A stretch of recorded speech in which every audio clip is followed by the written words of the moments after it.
बिस्मिल्लाहिर्रहमानिर्रहीम, अस्सलाम वालेकुम।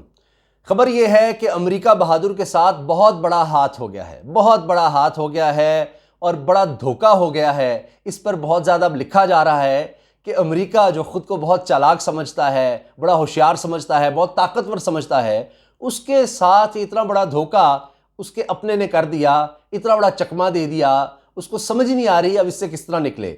इतना बड़ा उसको शॉक मिला है और अब उसको इतना बड़ा धचका लगा है कि वो भी अब बदले की आग में जल रहा है। हुआ ये है कि अक़वाम मुत्तहिदा की सबसे ज़्यादा ताकतवर बॉडी कही जाती है यूनाइटेड नेशन सिक्योरिटी काउंसिल, जिसके 15 मेंबरान होते हैं और उसमें 5 तो परमानेंट हैं, लेकिन 10 जो हैं वो बदलते रहते हैं। अब उन 10 में से एक है भारत। अभी हाल ही में भारत को ये सीट मिली और अमेरिका बहुत ज़्यादा खुश था। अमेरिका बहुत ज़्यादा खुश था कि जनाब अब भारत आ गया है इसमें, अब तो जनाब हम मज़ा छका देंगे चीन को। चीन की ऐसी की तैसी हो जाएगी, भारत के साथ मिलकर एक और हमारे पास वोट आ गया है। पहली अगर आप देखें जो परमानेंट मेंबर्स हैं उनमें अमेरिका के इत्तेहादी आपको ज़्यादा मिलेंगे, यानी अमेरिका है, बरतानिया है, फ्रांस है, ये तो जनाब बिल्कुल अमेरिका के साथ होते हैं ये दो जो हैं, और बाकी दो चीन और रूस हैं। तो लिहाजा ये इनके पास वीटो की भी एक ताकत होती है, किसी भी बिल को ये रोक सकते हैं किसी तरह वीटो करके, ये 5। अच्छा, अब हुआ ये कि अमेरिका चाह रहा था कि फौरी तौर पर यूक्रेन के मामले पर इजलास बुलाया जाए और इसमें बात हो। उसके लिए इसको चाहिए थे 9 वोट यस के लिए, यानी हाँ जी बुलाया जाए बुलाया जाए। एन वक्त पर क्या हुआ है कि जनाब भारत आया ही नहीं, एब्सटेन किया उसने, गैर हाजिर हो गया, गैर हाजिर। अमेरिका सोच भी नहीं सकता था, उसका ख्याल था कि भारत आएगा और हमारे हक में वोट देगा, क्योंकि अमेरिका की तरफ से लाया जा रहा है, 9 वोट उसको चाहिए। चीन और रूस ने तो पहले ही नहीं आना था, जाहिर है उन्होंने कहां से साथ देना था। रूस के तो खिलाफ एक तरह से बात हो रही थी कि जी यूक्रेन पर रूस कब्जा करने लगा है, इसलिए फौरी तौर पर हंगामी इजलास बुलाया जाए सिक्योरिटी काउंसिल का, बड़ा जरूरी है, ये है वो है। और भारत ने कहा जी है जी क्या हुआ। बिल्कुल उस तरह का मामला हुआ है जैसे पाकिस्तान में शायद यूसुफ रज़ा गिलानी साहब को पता ही नहीं लगा और वो सेनेट में नहीं आ सके।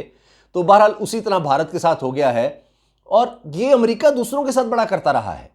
अब आप देखिए फ़लस्तीन के मामले पर जिस तरह इजलास बुलाया जाना था, जिस तरह इसराइल जुल्म कर रहा था, तो वो एक तारीख है अमेरिका की, तो उसके साथ ये हो गया है। अब इसमें और भी बड़ी एक बात है, अमेरिका के लिए एक और बैनुल-अक़वामी सतह पर मीडिया में उसकी जगहसाई हो रही है, लोग हंस रहे हैं, मजाक उड़ा रहे हैं, लेकिन इस बात पर नहीं, ये तो उसके साथ जनाब बड़ा हाथ हो गया, बड़ा धचका लगा।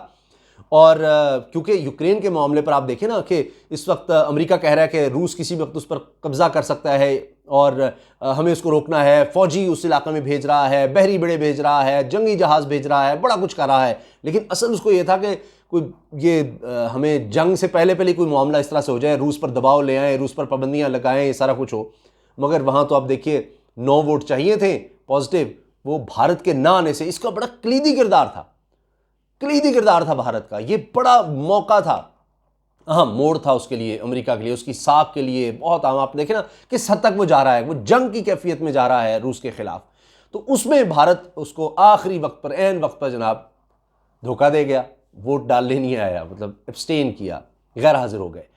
दूसरी चीज़ जो बड़ी मज़हका खेज़ लग रही है, लेकिन बहुत बड़ा वो ब्रीच है, आप चेक करें मीडिया में उसको किस तरह से कवरेज मिल रही है कि एक मुर्गी ने सारा पोल खोल दिया है अमेरिका की सिक्योरिटी का। अमेरिका का महकमा दाखिला उनका पेंटागन कहलाता है, ठीक है जी, सॉरी महकमा दिफा में दाखिला कहे। अच्छा, अब जो उनका महकमा दिफा है पेंटागन, वो दुनिया में सबसे ज़्यादा सिक्योर जगह कही जाती है, सबसे ज़्यादा सिक्योर। वो जिसको कहते हैं ना चिड़िया भी पर नहीं मार सकती, तो इसके लिए जनाब वो मुहावरा ठीक आता है। लेकिन वहाँ मुर्गी पर क्या पूरे के पूरे जिस्म के साथ दाखिल हो गई है, पर क्या उसने मारे हैं, उसने इनकी दौड़ें लगवा दी। अब ये एक सिक्योरिटी ब्रीच करार दिया जा रहा है, ये मैं नहीं कह रहा, ये अमेरिका की तरफ से कहा जा रहा है कि जी उनके महकमा दिफा में, पेंटागन में ये क्या हो गया, कैसे मुर्गी आ गई, ये पता ही नहीं चल रहा अभी तक। तो जब तक मैं वीडियो बना रहा हूँ नहीं पता चल सका, और वहाँ दौड़ें लग गई और ये सब कुछ के अगर इस तरह से आ सकता है, तो मिसाल के तौर पर मैं दे रहा हूँ कि कोई छोटा सा रोबोट, आजकल तो इतने इतने से आए हैं, तो कोई छोटा ड्रोन वो भी घुस सकता है अगर मुर्गी आ सकती है तो इस तरह की बातें जनाब बड़ी। तो अमेरिका का एक तो वो मीडिया में बड़ी उसकी जगहसाई, मजाक उड़ रहा है, मज़ाका खेज़ बात लगती है, लेकिन ये एक सिक्योरिटी ब्रीच है और इसको सब इसी तरह से ले रहे हैं। और जो भारत ने जनाब डस पहुंचाई है वो तो कमाल ही कर दिया है ना। तो अब हुआ क्या है, अब जो बदले की बात कर रहा हूं वो अमेरिका ये कर सकता है कि 2017 में उन्होंने कानून बनाया था कि रूस से जो असला खरीदेगा उस मुल्क पर हम पाबंदियां लगा सकते हैं। तो भारत रूस से काफ़ी ज़्यादा असला खरीद रहा है, S-400 अभी उसने लिया और दीगर मामला रूस के बहुत करीब चल रहे हैं। लेकिन इसका मतलब क्या है कि अब उसने वाज़े तौर पर चुन लिया है अमेरिका या रूस अब जिस मामले में आमने सामने थे और इस वक्त का सबसे ज़्यादा क्रूशल सबसे अहम मामला है उस पर उसने रूस का साथ दे दिया। तो अमेरिका को ऐन वक्त पे कहा हम जा रहे हैं जी, टाटा टाटा बाय बाय। तो अब अमेरिका के लिए मसला यह है कि वो बिल्कुल इससे दुश्मनी नहीं ले सकता। पहले पाकिस्तान के साथ आप देख लीजिए किस तरह से मामला चल रहे हैं, चीन से देख लें, रूस से देख लें, तो वो भारत को तो उसने उतारना था चीन के खिलाफ। तो अब चीन चला गया रूस के तरफ और रूस का साथ दे रहा है चीन। कमाल है कि नहीं, चीन पूरी तरह से रूस के साथ खड़ा हो गया यूक्रेन के मामले पे। अब रूस के सदर व्लादिमीर पुतिन भी पहुंचे हैं, ये जो सरमाई ओलंपिक्स हो रहे हैं इस वक्त चीन में, जिसका सिफारती सतह पर सिफारती बायकॉट किया हुआ है अमेरिका ने, तो वहाँ पर रूस के सदर पहुँच गए हैं। अच्छा, अब इसमें मुझे एक बात याद आ गई, मुझे समझ नहीं आती, मैं सर पकड़ लूँ क्या करूँ। एक तो हमारे यहाँ कंपैरिजन शुरू हो गया है कि जी इमरान खान गए हैं तो क्या हुआ, नवाज शरीफ गए हैं तो क्या हुआ था, और ये सब कुछ। ओहो देखें जी उधर किसी ने लिफ्ट नहीं कराई इमरान खान को। ओ जनाब कुछ सोच लें हुजूर, व्लादिमीर पुतिन तन्हा वहाँ पर नज़र आ रहा है स्टेडियम में, सबके लिए अलग अलग बनाए गए हैं बॉक्सेस, और इमरान खान के साथ तो फिर गुजरा हैं।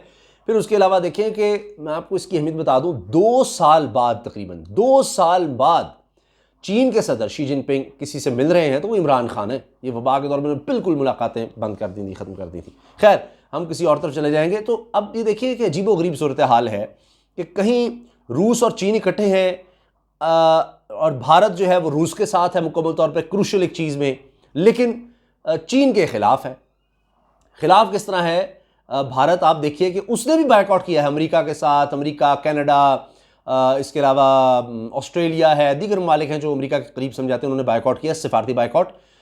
तो उसमें भारत भी है। भारत के बायकॉट की वजह बड़ी दिलचस्प है, वो कुछ और है। भारत ने इसलिए कि जो मशल बरदार होता है, आप देखते हैं ना एक वो टॉर्च होती है वो रोशन की जाती है, तो मशल बरदार वहाँ पर चीनी फौजी था, चीनी कमांडो था। वो कमांडो जिसने 2020 में गलवान में जो भारतीय फौजियों को मार पड़ी थी, 20 भारतीय फौजी मारे गए थे, उसमें वो शामिल था। अब भारत कहता है जी ये क्या, हमारे फौजियों को जिसने मारा उसको आपने मशल पकड़ा दी है, ये नहीं हो सकता, तो डिप्लोमेटिकली उसने बायकॉट किया। लेकिन आप देखिए वहाँ बायकॉट है चीन के ख़िलाफ़। जहाँ तक चीन और रूस इस वक्त ऐसे हुए हुए हैं, चीन ने यूक्रेन पर साथ दे दिया है रूस का, और बाकायदा मैदान में आके स्टेटमेंट जारी कर दिया कि जी ये हम रूस के खदशात दुरुस्त हैं कि मगरब यानी अमेरिका और उसके इत्तेहादी वो यूक्रेन को शह दे रहे हैं और वहाँ पर असलहा और दीगर चीज़ें देकर वो यूक्रेन को अपने साथ मिलाना चाहते हैं, नेटो में शामिल करना चाहते हैं, इत्तेहादी में शामिल करना चाहते हैं, और ये रूस के लिए ये एक रेड लाइन है, ये नहीं क्रॉस होनी चाहिए। तो रूस के खदशात दुरुस्त है। जबकि अमेरिका और उसके इत्तेहादी कहते हैं जी ये तो कोई फॉल्स फ्लैग ऑपरेशन कर सकता है, यानी कुछ ऐसा कर सकता है, रूस में कुछ ऐसा हो जाएगी जी हम पर अटैक हो गया था जिसकी वजह से हमें जाना पड़ गया था। वैसे पहले ही जो जंगजू हैं वहाँ पर यूक्रेन में जिनको रूस सपोर्ट कर रहा है वो कई इलाकों पर तो वैसे ही कब्जा कर चुके हैं। तो एक अजीब कॉम्प्लिकेटेड सूरत हाल हो गई है अमेरिका के लिए, भारत के लिए। उनको समझ नहीं आ रही किस तरफ कहाँ किधर जाएं। कहीं वो भारत जो है सबसे ज़्यादा अमेरिका के साथ होना चाहता है, अमेरिका भी चाहता है हमारे साथ हो चीन के लिए, लेकिन दूसरी तरफ भारत ने बहुत बड़ी बेवफाई कर दी है अब जहाँ तक रूस और अमेरिका के दरमियान सर्द जंग चल रही है उस पर। तो ये कॉम्प्लिकेटेड सिचुएशन है। लेकिन बहरहाल इसमें ये ज़रूर है कि इस वक्त भारत और अमेरिका दोनों मुश्किल में आ गए हैं आपस के ताल्लुकात को लेकर कि कहाँ किधर जाएं। अब अमेरिका क्या भारत पर पाबंदियां लगाए, नहीं लगाता तो हर एक को शामिल मिलेगी, अमेरिका क्या कर लेगा भाई, अपनी सोचो, ऐसे ही कुछ नहीं होता। और अगर लगाता है तो वो इंडिया को और ज़्यादा दूर कर देगा। तो ये उसके लिए भी एक बड़ा मसला बन गया है अमेरिका का, उसकी समझ नहीं आ रही कि जाए तो जाए कहाँ। आपकी इस बारे में क्या राय है, क्या ये सूरत हाल है, आप इस बारे में क्या कहते हैं, अपनी राय का इज़हार ज़रूर कीजिएगा। और उसामा गाज़ी यूट्यूब चैनल को सब्सक्राइब करना मत भूलिएगा, और सबसे कहें कि सब्सक्राइब करें, वीडियो को शेयर भी करें, अच्छी लगी तो लाइक कर दें, बेल आइकन पर क्लिक करें ताकि हर वीडियो के बारे में आपको बराबर पता चल सके। लेकिन जाने से पहले एक अहम बात, एक और प्रोपेगेंडा बड़ा ज़्यादा हो रहा है पाकिस्तान में अब ये जो हालिया दहशतगर्दी की लहर है उस हवाले से कि जी ये देखें कि ये तो बातें करने की बात करते हैं, मुज़ाकरात करने की बात कर रहे थे। अब वज़ीर दाखिला शेख रशीद साहब ने सेनेट की कायमा कमेटी के हवाले के सामने बयान दे दिया है कि जी TTP से अब जंग ही सिर्फ है, क्योंकि हमने वफ्द भेजा है लेकिन मुज़ाकरात की कामयाबी के इम्कानात बहुत कम है, क्योंकि जिस तरह की उनकी शराइत हैं वो कभी भी पाकिस्तान नहीं मान सकता, तो अब जंग ही है। और टीटीपी और जो दहशतगर्दी बलूचिस्तान में की जा रही है, उनका BLA वगैरह, उनका एक नेक्सस नज़र आ रहा है, और इनको फिर ये भी कहा जा रहा है कि भारत से इनको ऐसे शवाहिद मिल रहे हैं कि जी भारत से इनको सपोर्ट मिल रही है। ये दफ्तर ख़ारजा, पाकिस्तान के दफ्तर ख़ारजा ने भी ये बात कही है। तो ये भी एक अहम खबर थी, मैंने कहा अभी आपसे शेयर कर लें। इजाज़त दीजिए, अल्लाह हाफ़िज़।